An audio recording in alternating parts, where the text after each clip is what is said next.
Hello and welcome to a Champions League match reaction here on the Goal Line Conversations TV. Yeah, today I'm just going to be going through the Champions League game literally fresh. I just finished just a couple of hours. Just finished watching some of the games. Like concluded the second semi-final game on a Wednesday, and I'm going to just be giving you just pure reactions while everything is still fresh in my head. All right, so sit tight, enjoy, comment. Let me know if you agree with some of my thoughts or my reactions or how I viewed the game. Everybody views the game differently, and here we welcome all different types of views. No matter what type of views you have, we welcome that here on this channel. If you're new to this episode or new to this channel, first subscribe, like. We have different reactions. I do midweek reactions to EPL games. I do reactions to Champions League games as time permit. So you definitely get this different diverse content coming out from me. So please, if you're new, subscribe because that's definitely what to expect as you're on this channel. All right, let us get straight into the game. The first game I want to talk about is the Champions League game, the first Champions League game on Tuesday, versus which is Arsenal versus PSG. And let me let me set the let me set give you my train of thought going into that game, so that way you kind of know why I'm reacting or why I'm making certain statements as I go into the game. I think coming from the Champions League game that Arsenal played versus Real Madrid, which is in the quarterfinals, basically wiping the floor. Arsenal wiped Real Madrid on the floor. Like they were, if this was Real Madrid, if Real Madrid was a paper towel and there was Arsenal are the cleaners, they just they used Real Madrid to wipe them on the floor. I don't even know how whatever what other analogy I can use to describe how dominant Arsenal were against Real Madrid, both home and away. So in fact, Real Madrid, if I hear Ramotanda again from your mouth, Abi Ramotani, Abi, it's not you obviously you do not have the right word, you do not have the right one. You bought the Temu version of Ramotanda. It's not the real Ramotanda because that's not what we saw. That is not the Ramotanda that we saw. Let's just leave that day one day. Anyway, Arsenal going into this game, Arsenal versus PSG. When I saw what Arsenal did to Real Madrid, I was like, and I saw what PSG has did against Aston Villa. So my expectations were this high. I was like, this is going to be a goal fest. This is going to be beautiful ball, beautiful back and forth game between two attacking teams, two teams that don't back down. They're decent, probably semi decent defensively, but I'll probably give you more to Arsenal when we talk about showing up the lines and showing up the goalposts. So I was like, this was going to end in a 4-2. It could be 4 to Arsenal and 2 to PSG or the other way around. So I was like, this is going to be a high scoring game, and I was ready for I was ready. I watched this live. Like, I'm ready for the goals. I'm waiting for them. And lo and behold, I was disappointed. No goals. There was no goal first. It was one goal. That's it. One goal. Both teams lack finishing. The lack of finishing is really what explains why that score was a 1-0 game. But going into that game, Arsenal had all the energy. They had the warm up video. I don't know if you call it a gingering video from the Arsenal social media team where Arteta is telling everybody wear your jersey, wear your shoe, wear your boots, even wear your shin pad and come and support. And the fans turned up. Credit to the Arsenal fans, they turned up. Those PSG fans, if this is what away looks like, I don't even want to know what's going to happen when they go to Paris. Let's just leave that day. But Paris fans turned up. The Paris Saint-Germain ultras, they turned up. So I'm setting the atmosphere of that game. Arsenal, on the other hand, the fans turned up. The tifo that they had definitely did not help them because I've seen social media and seen what Arsenal Arsenal were going to try and use to intimidate or scare PSG. I was like, is that it? You people are learning. You are a learner. You are what? You are a learner. Go and learn from Dortmund. Go and learn from PSG. Go and learn from all these different football teams. How you set up a tifo to intimidate or sort of get into the head of the opponent. But PSG were not scared. Though. That's one thing I can tell you because that's exactly what happened as they went into the first couple of minutes of that game. off the bat. The first 4 minutes of the game, or first 3 minutes, boom, Dembele, beautiful shot from the outside, lack of concentration from the Arsenal defenders, and before you know it, they were 1-0 down. When I saw that, I was like, oh, I knew it. I knew it was going to be a high scoring game. If the first goal goes in the fourth minute, then what's going to happen in before 45 minutes? If you talk less of 90 minutes, it's going to be a go. Nope, nope, nope. That's not what happened. People, man of God, people of God, brethren, sisters, that's not what happened. That's not what happened. This game was that 1-0, literally, that's how it ended. But let me talk about the performances from the game. I think I will confidently say this. This is my opinion. I think Luis Enrique, totally outclassed and outsmarted Arteta. And let me explain. This is why. Watching that game, I think Arteta came into that game expecting players to play a more rigid positional game. So that means what I mean by that is he expected the winger to be a winger, he expected Dembele to be a striker, he expected Due or Ducre, whatever the name is. I'm probably butchering his name. The other winger to be a right winger, and that's not what Enrique came into that game. I saw Dembele playing right wing. I saw Dembele playing midfield. He was the movement between all three of those players was so fluid that I felt like that threw off all the tactics that Ateta had for the team because they didn't know what to do.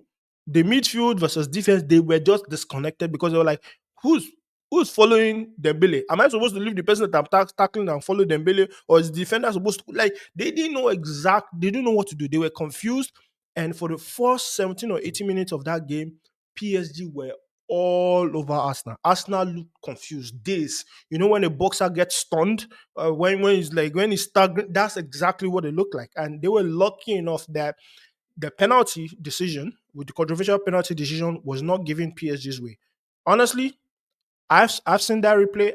And I can 100% say that that should be a penalty because Carvaskelia dribbled probably about two or three Arsenal defenders, with Saka also included in the bunch of them. Nobody wanted to step up to him and confidently go into a tackle. And he skips past all three of them, and Timber wraps his around Carvaskelia, and then he goes down.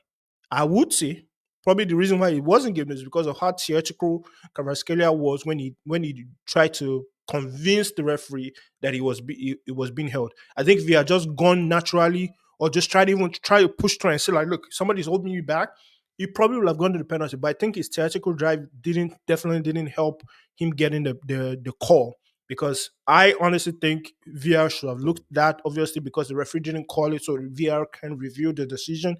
I think the referee should have at least given it a penalty, and then if he needs help, go into the VR. But football is footballing, and we can't really complain because some people feel it was soft, some people feel like it's not a penalty. On me, whether it's soft or whether it's hard, do a penalty is a penalty, because in the Real Madrid game, away in Santiago Bernabeu, Arsenal got the same kind of penalty for somebody who was holding the ball, holding a player that wasn't even necessarily like had possession of the ball. He was attempting to go for the ball, and then a defender held him back, and they got a penalty, which Saka didn't convert. So, if we wanted to maintain consistency across the board, I think this should have been a penalty. And Arsenal got a get out of jail free card. And oh my god, because if Arsenal went down 2-0 within the first 20 minutes of that game, I felt like that tie would have been over, because it will have demoralized them. It will have demoralized them. Kudos to Arsenal. They came back into the game. The last probably like I think 30 or 25 minutes of that match, of that half, they came back fighting. They obviously scored the goal. No, they scored the goal in the second half. They definitely give all going into the second half. Second half, they came out swinging. They came out swinging. They got the goal, which was rightfully chopped off. Thank God for the semi-automated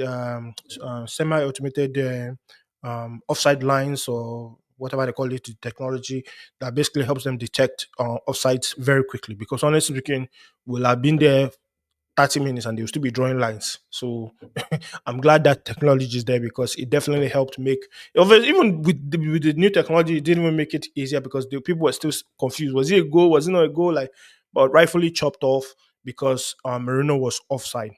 Um, I would say I think another player I wanted to call out who was outstanding in that game was Neves. That Neves, oh god, and Vitinha. Vitinha was also very very excellent in that game. Vitinha, Neves, and uh, uh, Ruiz at Fabio Ruiz. They were excellent in that midfield. They definitely bossed that midfield. Arsenal's midfield was non-existent. I think that's probably due to the change that he had to make because Party was missing. But even then, those PSG three defenders, they didn't look bothered at all. So even with Partey going in there, I'm not sure how much that would help. I know a lot of Arsenal fans swear and say that if Partey is there, they won't score that goal.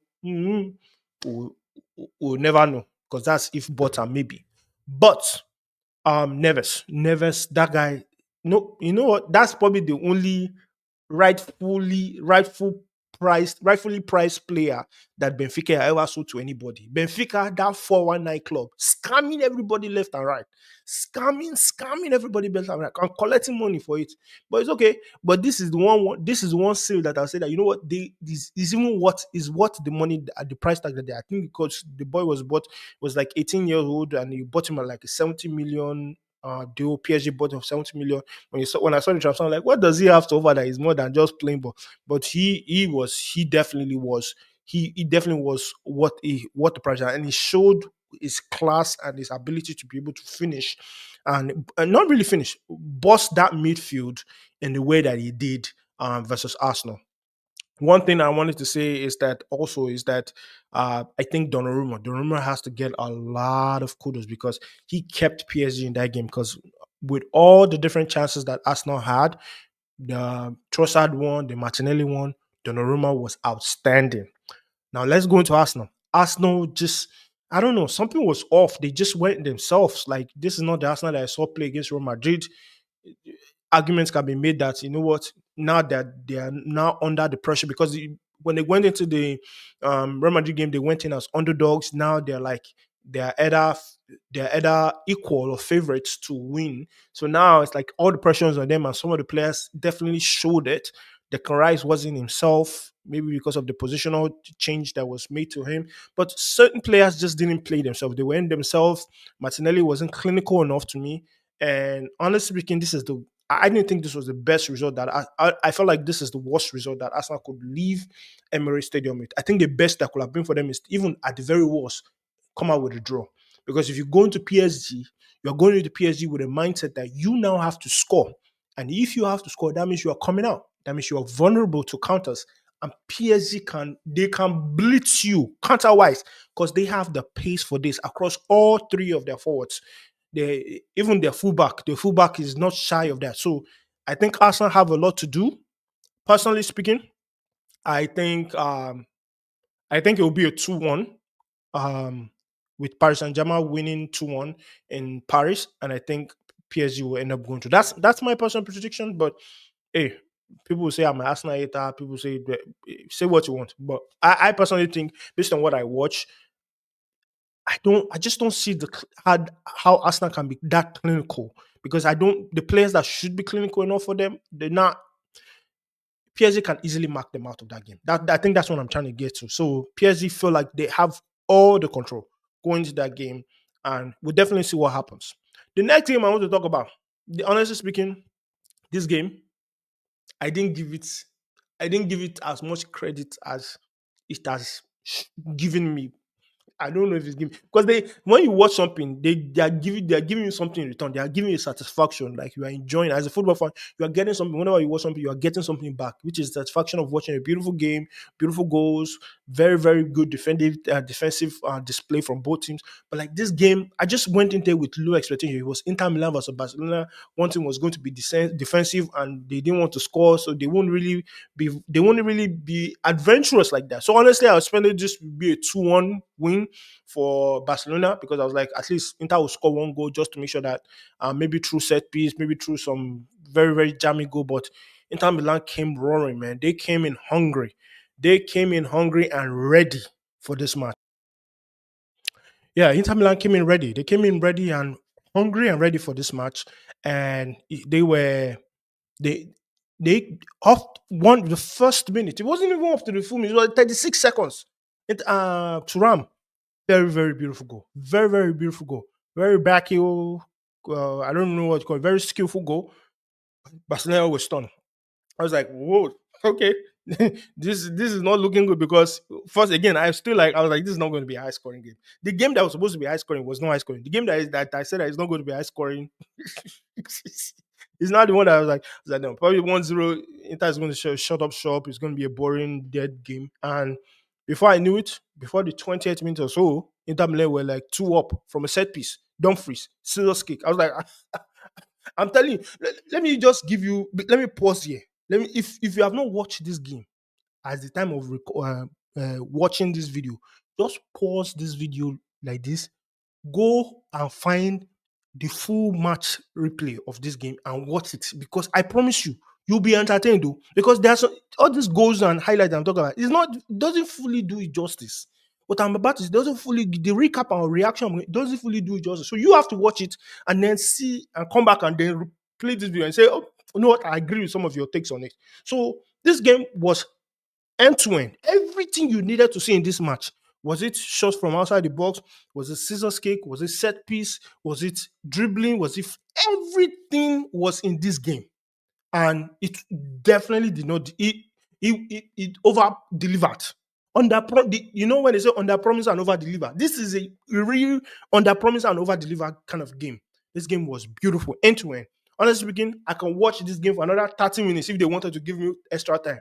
But, but because they have to play second like that's not possible. But I will watch it if they give me extra time because I still feel like it will speak going back and forth. But very, very beautiful game. Going into the second goal, going into the next thing that happened, Lamine Yamal said, "Oh, you people think you are going to come to Barcelona, Catalonia? You're going to come to my home and disgrace my own team." Because honestly, when I saw that 2-0, I saw headlines. I saw the headlines in the newspaper as the flick has been found out, and they are missing Lewandowski. All sort of headlines. I was already thinking. But Lamine Yamal said, hold my what? Hold my drink. Because I don't know. He said, hold my drink. He said, this is not going to happen. This is not on my watch. And Lamine Yamal went to work. This guy, Lamine Yamal, my God, this guy is sensational. I now believe when they said that Messi was there in his baptism because something that I don't want to be blasphemous.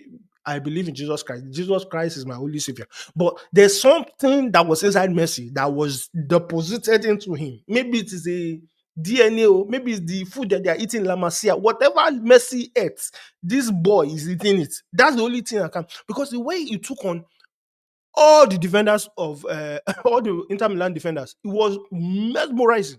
From that left, just cutting glide. It's as if they were just like, let me pass. It was moving in microseconds and they were moving in seconds. Chopping them apart. And then that beautiful, oh God, oh Lord, see how you wrapped his food around it. All you had to do, boom, enter the net. Hit the post, enter the net. Very, very beautiful. Lamine Yamal. What is it that they feed them in that La Masia? Because the players that come out of that, you have not even scratched. You know that this Lamine Yamal is just one that just popped up. We still have other players that I'll talk about that came out from La Masia, and they are doing wonders. But Lamine Yamal said, "I'm not done." Oh." Again, goes in, starts ripping the whole Inter Milan defense, and before you know it, a beautiful. Let me now go on. Let me go on to the next person because I don't want to get too carried away on Lamine Yamal. Generational talent. I'll come back to him. Outstanding. Blessed by Messi. Messi, you are not coming back. This is the new Messi for Barcelona. This is the new Messi. This guy is winning multiple Ballon d'Ors. Lamine Yamal is winning multiple Ballon, not one, multiple Ballon d'Ors. Because if he keeps this level of growth, this level of progression, he's definitely up for it. He's definitely going to win multiple Ballon d'Ors. So absolutely amazing for him. The next person I want to talk about is this Gavi, Pedri, De Jong connection. Oh Lord! As a flick, you have instilled something inside these guys. Like one of the things I used to complain as a Chelsea fan is, as a midfielder, when you are sitting against teams that are playing low block and they pass the ball to you, there's a tendency that, especially when you get your boys out wide, they have taken out your wingers. There's this temptation of you want to reset the ball, so you want to take the ball and be passing it back. That's not what these guys did. Though. I was seeing multiple times where Pedri, Gavi, they would take these players on, the Inter Milan players, the midfield, they would just little turns, two to two before you know it, boom, pass. They have unlocked the team. They have unlocked them just like that. Just like that. Beautiful, beautiful pass from Pedri to Rafinha. That's why it's good for you to have players that have sense. Because so in some clubs that I know of, that I will not mention their name of, when you cross that kind of ball, you want to score. You want to score. Because it's like, oh, I'm close to the boat. Let me score. But look at that cushion pass, just beautiful cushion pass to Ferran Torres. The Ferran Torres that they were saying, this one is going to be sold. He's still coming in clutch, scoring nice, beautiful goals. As the flick, oh no, Twale. Three Twales for as the flick. Twale. No, and as the flick has figured out how to work with this young group of players. He has molded them into his image. The amount of offsides that were happening, I will come back to that. Though. The amount of offsides that how he has trained them to a T. I was thinking this offside trap is going to be the death of you as a flick, but this man, outside trap of no outside trap, this man has gone into this season playing his way, not changing for nobody. Not changing for nobody. At highest, what he will do is, if he thinks that they're getting two corners, he will tell the guys to step back. Sorry, excuse me, a few yards. But as a flick, he has figured out what to do with that midfield. Go back to the midfield. Pedri was amazing, holding up the ball, finding passes that will unlock the defense, dribbling. This guy is just another Amasia product. Beautiful. De Young. Oh, I can see why this guy refused to leave. He said, when we're playing sweet football, why do you want me? I can't leave. I'm not going anywhere. When you want to sell me Barcelona, I'm not going. I can see why this guy is in this squad. He's also provides that stability for them, provides that ability to be able to just be there, be that open channel that you can pass the ball through. And my God, that midfield was working like a clockwork. Beautiful, beautiful stuff. And before you know it, it was like I said, 2-2. Then before you know it, another set piece for Inter Milan, another goal. Barcelona, if there's one thing you have to fix up, is that your set piece. You cannot be considering two set piece in the same match. Two set pieces in the same match is not acceptable at all. So scored 3-2. And I was like, at that point, I'm like, there's no way. Inter Milan, okay, maybe that two goals, you were reluctant, you were caught off guard. But there's no way you are going to consider another goal and like it is that's not the Inter Milan that I know. Inter Milan they will lock up shop, throw away the keys, call every defender, every striker, every midfielder. You are now a defender. Yeah, Turam, you are a right back. You are you are a right back. You are right back. Third right back. That's what I thought was going to happen. And still, this Barcelona team group of teams that as a flick has coached to perfection. Beautiful, beautiful set piece. Passed it to Rafinha. Rafinha, that's oh god, that shot had he was speaking languages. He was speaking languages. Bro. Someone was like, no, I'm not going to touch this. That shot was speaking. Look how you know what? I've not seen that kind of just open play outside the shot. It's not rare anymore. It's not rare. People don't shoot from outside the box anymore. And Rafinha coming to him was outstanding, provided an assist, scored, and was a threat throughout. This guy is the Ballon d'Or winner. Let's close shop. Let's close the pollings. No, there's nobody that's near him. There's nobody that's near him. Salah was the one that was saying, okay, maybe, but he has left Champions League. He's not in Europe. Did not even stand a chance next to Rafinha in Europe. And honestly speaking, Rafinha is the next Ballon d'Or winner. Given the person that they wanted to sell, that they were doing buy one get one free for, he's now going to be a Ballon d'Or winner. Kudos to him because he has been outstanding this season, whether in La Liga or Champions League. He has been amazing, and he showed it in that game. He was a leader. He was a threat. He didn't hide like somebody. Yeah, you see, now somebody's name is coming to me. Somebody is it is it guard or somebody guard in Arsenal? I didn't see him play in PSG versus Arsenal. or Arsenal versus PSG. I did not see somebody call guard. I just saw what number does it? I don't even know. I can't remember. Not memorable. He did not show. Did not like some people that are supposed to be leaders in the team. He did not go missing. Rafinha was amazing, absolutely amazing, and definitely deserved that 3-3. And they, it's not over yet. Oh, Barcelona could have won it. Or if not that Lamine Yamal could not really position his leg well, they were just he was out there slicing and dicing, dribbling somebody, people's daddies on the pitch, and then got to the point where they had just passed in the ball. He just went a little bit too much over the ball. That's it. He went, he didn't hit the ball right. And the ball looped and hit the bar. But honestly speaking, based on what I watched, me, I'm getting ready on next Tuesday. I'm going to watch that match. That match is going to be a banger. This one, there's no defense. If you want to defend yourself. There's no defense. It's the last game. Everybody, there's no away goal. This is why I love the new format of the Champions League, because since they have made this not away goal not worth anything, teams are coming out to play. People are not just sitting down scoring one goal and they're parking the bus. It has actually been a more entertaining. I've seen more entertaining football in the Champions League since they have made this rule with the new format, which I actually like, because it gives us a variety. It doesn't give us the same old boring Man City versus Salzburg or Red Bull Leipzig. It's always that. Is that a Red Bull that, and then you probably get Barcelona versus Arsenal. That's it. That's every time when they used to do group stages. It used to be the same boring stuff. But with this group stage, it brings variety. It brings variety into the game, and you are seeing beautiful football. You're seeing goals. You're seeing like bangers left and right. This is actually what you want to see. I'm telling you, CBS Paramount, you are getting the subscription from me because I'm enjoying myself when I watch the matches on the live matches. I'm enjoying myself very much. So definitely something that was a game that was very entertaining to the end. Lamine Yamal was very annoyed. He was so frustrated that he did not score that goal. But that just shows how hungry this boy is. That's why I said, I honestly speaking, this when we said that we have missed the Ronaldo versus Messi era, this is the new Messi. Is the new Messi, Messi V2 or Messi times two.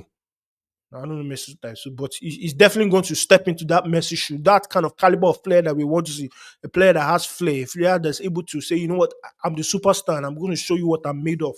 Not people that are going to hide, not people that have more mouths than what they can actually show on the pitch.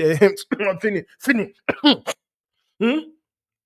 This squad, this guy is showing it on the field and he doesn't talk much. Let your playing do the talking, not be talking, but you cannot show on the field. Anyway, this Barcelona team were amazing. And this game, Barcelona versus Inter Milan. This is what you call under deliver. Under promise and over deliver. Under promise and over deliver. They over delivered. They gave me more than I needed from this match, because I said if you ended it to be a 2-1 or 1-0, and I said well, I didn't expect much. But the beautiful game, Inter Milan came out, they played, even though the last probably like 10-20 minutes, they just sat at the back, and Barcelona was still able to unlock them. Just shows how like beautiful, and that shows the kind of beautiful football that Flick has instilled on this player. Again, this man did also. Oh, the one thing I wanted to touch upon, the offside traps from as a Flick. This just shows like a coach that knows and has drilled his team well. Because how many offsides did they call for Inter Milan? So many offsides. So many offsides. So that line had to be pristine. That offside line has to be pristine. Whether you are stepping up, you better step up together. Because the amount of offsides that Inter Milan had, it just shows you how Flick's influence on this team has just transformed them into this unbeatable team, this team that will give you pure entertainment, that will give you different types of goals that you want. Is it header you want to see? I definitely want to say that Barcelona definitely missed Lewandowski, because Lewandowski in this game will have ended 5-3. Confirm 5-3. There's nothing that can tell me 5-3. If you like, Inter Milan score another goal, it'll be 6-4. Because the way Barcelona were playing, if they had that number nine, that clinical finisher, they definitely missed him. I don't know if they will have him for the second leg, but it's definitely going to be a very, very interesting second leg. Those are my thoughts those are my thoughts based on the two games. Let me know if you have the same if you share the same opinion. Engage. Let me know. Are you an Arsenal fan? You are thinking that don't worry, we are going to see you in the final once Party is back. If Party is the one that unlocks everything, I'm all here for it. But I don't I don't think Party is your problem. I think your coach just needs to understand how to contain PSG's attacking play and also how to get more opportunities for your forward players so that they can finish. Because Mendes definitely locked down Saka, and I think Martinez definitely got a lot out of Akimi, but wasn't clinical enough. So it's definitely something that is going to be an interesting second leg for both games. Definitely going to be a fun one. In fact, honestly speaking, this is gingering me up for the final, for the Champions League final, because I'm like, what's going to happen in the finals? If this is happening in the semi-final, final is going to be there's no woman away, it's just one game. That kind of finals, I would just, regardless of who makes it through, I want to go to a place, whether it be a sport bar or somewhere where they are showing this, and I want to have both fans, whether it's PSG, Arsenal, Inter Milan, whoever they are the last two. I want to be there and just watch and enjoy that atmosphere because it's going to be a trailer. The final, if this is what semi-final is, don't worry. Final is going to be a banger. It's going to be a banger. Let me know if you share the same thoughts anyway. If you like the format, if you are an Arsenal fan, if you are a Barcelona fan, let me know what you think. Let me know how your team played. Are you surprised? Are you disappointed? Do you think you have a shot in Paris? Arsenal fans, Barcelona fans, let me know. Do you think that your team played well enough? You considered some set pieces. Do you think that those are things that you can clean up before the next leg? But definitely going to be an interesting one to watch out for. Champions League semi-finals. Champions League generally has just been entertaining this season, and I love this new format. And long may it continue. So let me know what your thoughts are. Engage. Please like, subscribe, turn on your notification bells. I know we've not posted a lot over the past couple of weeks. We're going to be coming out with new content. We have a lot of content coming out lined up for you during the summer. So definitely something to watch out for. We have vlogs that we're going to be putting out there. The Club World Cup is coming to the US, so definitely you're going to find me there.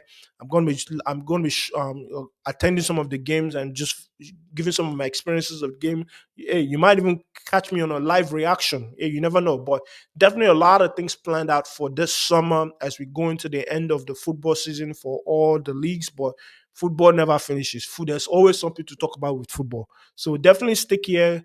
Stick with us here on the Goal Line Conversations TV as we bring more content like this to you.